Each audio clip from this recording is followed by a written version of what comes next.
What is up guys, Kwellen here, and today I'll be bringing you a how to parry every single time. Now, the problem is with parrying every single time is mostly timing and not necessarily how to do it, but when to do it. So this video will probably be one of two parts. One how to, and two when to. Parrying is so either overused or underused, it's kind of annoying. Especially if you're an assassin, that involves mostly tapping X once and that's not really parrying or deflecting, but sometimes you do have to learn parrying is a lot better than other things. Parrying is way better than blocking because it provides you with a more ideal time to strike. Now let's move on and look at how to do it and do it every single time. So as you can see on the screen now, I'm in the how to play section of advanced practice on most characters. This will be parrying. Now as you can see, I can do it most of every time. Now there's two ways you can really parry in this game. One, you listen for the sounds that the game does provide. Much like counter guard breaking, there's a sound for when it hits you, and you press X in that case. But in this case, you press RT once. The other way for it is for the more visual people out there like myself. You gotta wait for the blocking animation to come up, and then if you press RT just a tiny bit before you know you're gonna block it, that's a guaranteed parry. With an open slot, this can really cut your opponent in half, and it's very useful in most fights.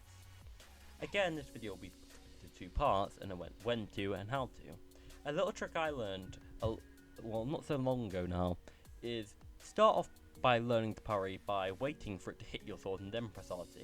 It's very much more useful to do it that way. And don't always rely on too much on parrying, as it is really an advantageous thing, but if your opponent's expecting it, they'll just feint you and then kill you.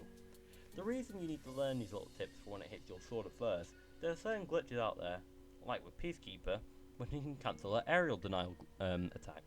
Now this can make you want to parry in that direction and make you with heavy attack, meaning the Peacekeeper will either just guard break you like every single assassin does ever, or just hits you instantly.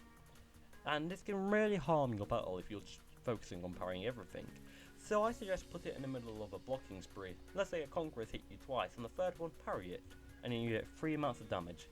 It's human nature to want you to get more and more damage off, but you have to learn to be more concealed and safe in this game. It's very hard to avoid that little urge, so I understand. It took me a strong week and a half to get into that little fashion in the betas, combined that is. However, it's very hard to get into that mind function, doing all these separate things at different times. So I make it a little habit of mine to know when to deflect and parry, but at different times. So again, Conqueror is an example. So if I can't deflect the Conqueror's second attack, the third one I will parry. Parrying is something I will usually do after deflecting, but I understand Warlord and other heroes don't have that luxury of being that kind of waiting for that luxurious opportunity to parry. They have to rely on their solid defense and sound timing to get hits off. This is why parrying is so useful. If you rely on it on the shield character, you're more likely to get fucked up, in more hypothetical words. You will basically get wrecked. Now this is when the how to play section will come in, which is on the screen now, which you guys need to pay more attention to. Even if you've done all the tutorials, I spent combined over the beta and the game footage and some of the closed alpha, which I played at a friend's house, probably about 7 hours in solo alone practicing. It might seem sad, but if you've got tons of friends to do it with you while chatting in a party or a chat, it can be kind of funnish in just learning how to play the game. As soon as you can do it every single time, you will be guaranteed better player. So yeah, as I said, this video will be split into two parts, and the upload in the coming days will be when to parry. I've been Kwellen, have a nice day, stay tuned.